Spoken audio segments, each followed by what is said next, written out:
Bismillahirrahmanirrahim. Assalamualaikum. Selamat sejahtera. Okey, untuk semua pelajar sekalian.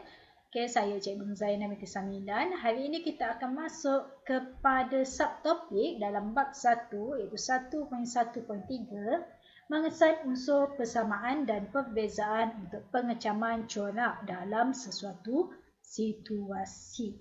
Baiklah, bagaimana untuk kita mengesan unsur persamaan dan perbezaan bagi pengecaman corak dalam situasi. Bila dilaksanakan? Kita akan lihat teknik ini dilakukan antara masalah-masalah berlainan atau bahagian kecil dalam masalah yang sama.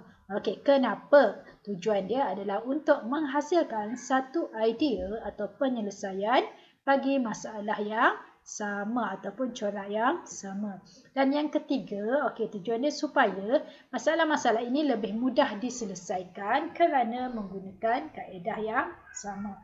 Sebagai contoh, untuk mengesan sesuatu, pihak polis untuk mengesan sesuatu aktiviti jenayah, pihak polis akan melihat kepada corak jenayah tersebut dilakukan. Sebab itulah kita boleh katakan kadang-kadang kalau kita melihat kepada siaran berita dan sebagainya, geng gagak hitam sebagai contoh, mereka mempunyai modus operandi yang sama. Jadi pihak polis boleh klasifikasikan bahawa aktiviti jenayah ini dirancang oleh satu kumpulan penjenayah yang sama. Jadi lebih mudah untuk mereka menyiasat ke akal umbi.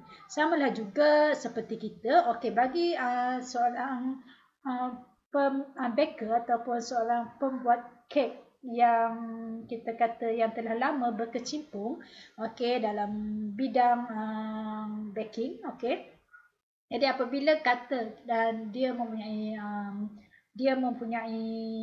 anak murid, apabila anak murid ada memberikan masalah sama ada keknya pahit ke ataupun kek bantat dan sebagainya. Jadi mereka bukan sahaja guru tersebut tetapi untuk mereka yang pernah mempunyai masalah yang sama dapat memberikan solusi ataupun penyelesaian masalah bagaimana untuk mengatasi kek bantat, kek yang pahit dan sebagainya.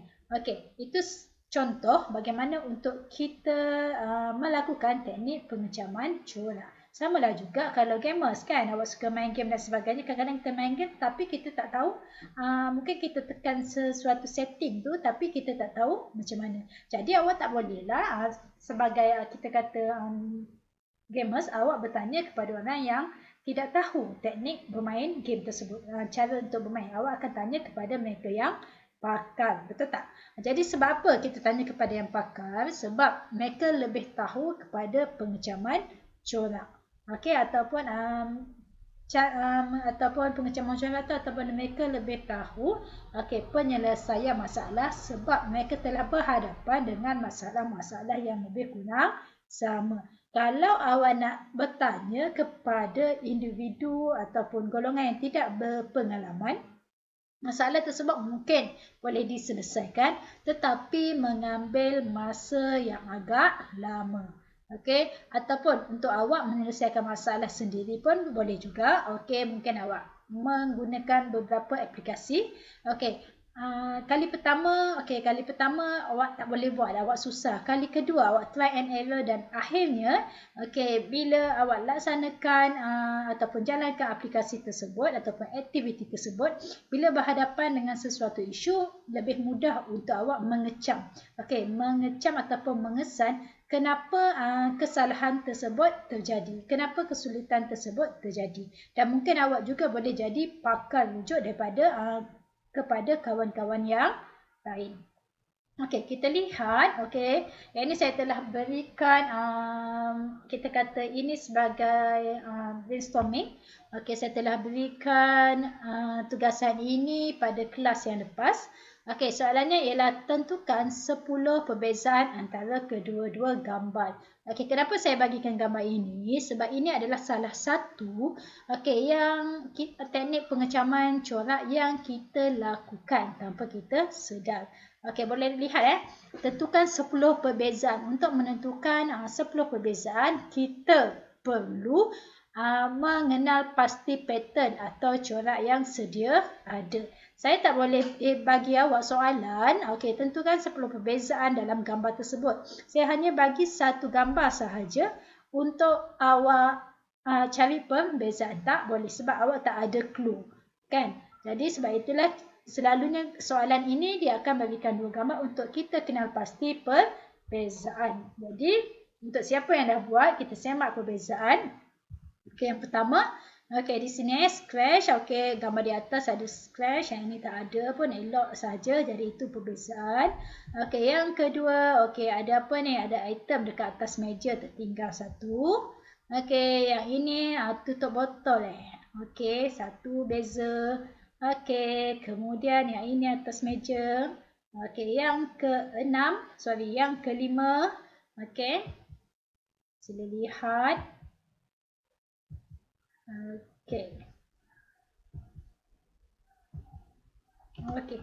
Jadi kalau awak lihat di sini, katakanlah okey, aktiviti sebegini, sesiapa yang sering bermain dengan kita kata aktiviti seperti ini, selalunya dia akan lebih cepat mengenal pasti perbezaan item berbanding dengan mereka yang sekali-sekala ataupun jarang bermain dengan aktiviti ini.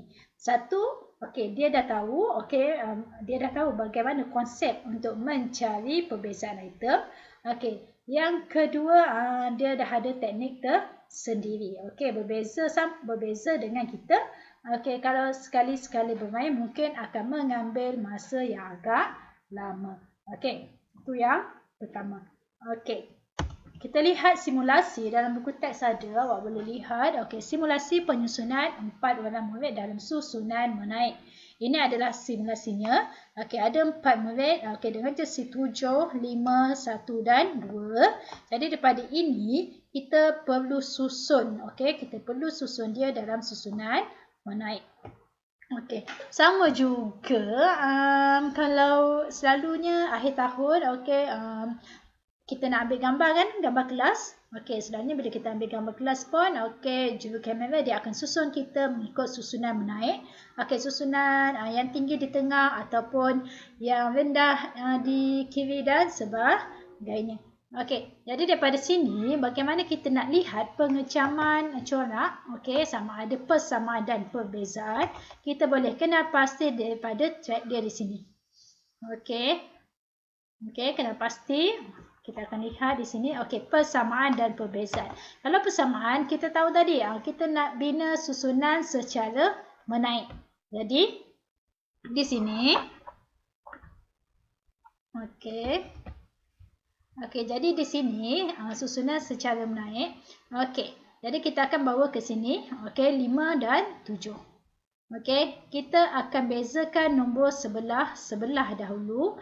Di sini kita akan bandingkan 1 dan juga 2. Jadi bila 1 dan juga 2 di sini, kita akan turun 1 di bawah, 2 di bawah. Yang ini kita bandingkan 2. Oleh kerana 7 lebih besar daripada 5, jadi kita akan pindahkan nombor 5 sebelah kiri dan nombor 7 sebelah kanan. Kalau awak lihat di sini, langkah 1, 2 kumpulan dibentuk. 2 kumpulan dibentuk ni yang mana? Yang inilah. 2 kumpulan dibentuk. Kemudian kita lihat langkah 1, langkah kedua seterusnya. Nombor yang lebih kecil disusun di sebelah kiri, sama sahaja. Kita dah tahu kan yang ini. Jadi kita dah tak tengok yang ini. Sebab confirm 5 dengan 7 ni, 5 adalah lebih kecil. So kita akan bandingkan antara 7 dan juga 1. Kita bandingkan 7 ni dan juga 1 yang ini. Jadi 1 bawa ke sini, bawa ke kiri dan 7 bawa ke kanan. 2 kita turunkan ke bawah. Jadi kat sini 1 kumpulan dibentuk. Seterusnya dekat bawah 1 ke kiri, 5 ke bawah. Kita bandingkan ini dengan ini. 1, 5, 2, 7. Langkah 3, 2 kumpulan dibentuk dan seterusnya. Awak boleh lihat di sini, persamaannya semua nombor yang lebih kecil akan berada di sebelah kiri.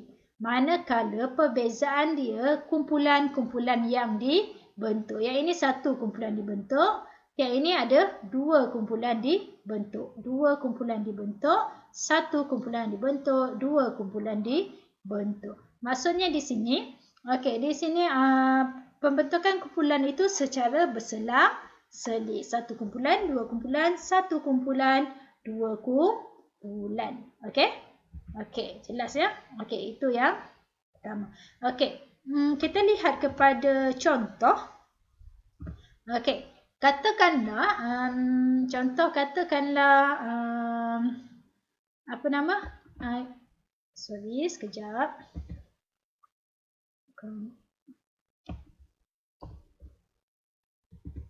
Okey, kita ingin menyusun, okey, nombor 5, 1, 7, 4. Okey, 5, 1, 7, 4 secara menaik. Okey, secara menaik. So, kita akan lihat dahulu di sini. Kita akan bezakan, okey, 5 dan juga 1. Okey, kita akan bezakan 7 dan juga 4. Okey, ini ialah langkah apa? Langkah 1. Okey, jadi 1 dan 5 kita tahu, okey, 1 adalah lebih kecil. Jadi, kita akan pindahkan 1 di sini, 5 di sini. Okey, ini kita tahu 7 dan 4. Okey, 4 adalah lebih kecil. Jadi, kita akan pindahkan 4 di sini dan juga 7 di sini. Itu langkah pertama. Okey, untuk langkah kedua. Okey, langkah kedua kita lihat pula di sini. Okey, yang ini sebab kita dah tahu dia punya susunan elok sahaja. Okey, jadi kita letak 1 di sini. Yang ini kita akan pindahkan 4 di sini. Okey, dan 5 di sini, 7 di sini. Okey, so langkah 3 ataupun yang terakhir kita dah tahu susunan dia. Okey, 1, 4, 5, 7. Okey, boleh? Okey, jadi di sini ini hanya melibatkan lebih kurang 2 langkah sahaja untuk susunan. Yang ini yang kita gunakan teknik pengecaman corak. Cuma yang ini sebab susunan dia ialah 5, 1, 7, 4. Okey, tak banyak pun pergerakan. Jadi awak hanya dapat sedikit sajalah. Maksudnya untuk perbezaan corak tu kita tidak boleh melihat dengan lebih banyak lagi. Okey, ini adalah teknik menaik. Samalah juga kalau kita nak buat, okey, secara menurun. Okey, 5, 1, 7, 4. Okey, saya buat semula. Okey, sorry.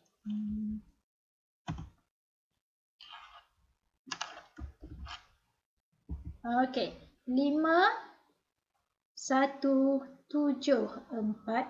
Secara menurun pun kita perlu bezakan, bandingkan. Okey, perbandingan ataupun langkah 1. Okey, kita ambil dahulu ini. Okey, dan juga ini. Okey, nak tengok secara menurun kita tahu 5 dengan 1. Okey, 5 dengan 1, 5 adalah lebih besar. Jadi kita bawa saja 5 ke bawah. Okey, dan kita bawa saja 1 ke bawah. Okey, 7 lebih besar daripada 4. So, kita bawa saja 7 ke bawah dan 4 ke bawah. Okey, langkah 2. Okey, langkah 2 kita bezakan pula antara 1 dengan 7. Jadi, 5 di sini. Okey, 1 kita bawa ke sini, 7 kita bawa ke sini. 7, 1 dan 4 kita turunkan. Okey, langkah 3. Okey, langkah 3. Okey, kita bezakan pula antara 5 dan 7 dan juga 1 dan 4. Okey, 7 di sini, kita bawa turun 7 di sini, 5 di sini. Okey, ini 4 di sini, 1 di sini. Okey, dan akhir sekali langkah 4, turunkan saja 7. Dah tengok ni semua dah sama, yang ini pun dah sama. Okey, so 7, 5, 4, 1.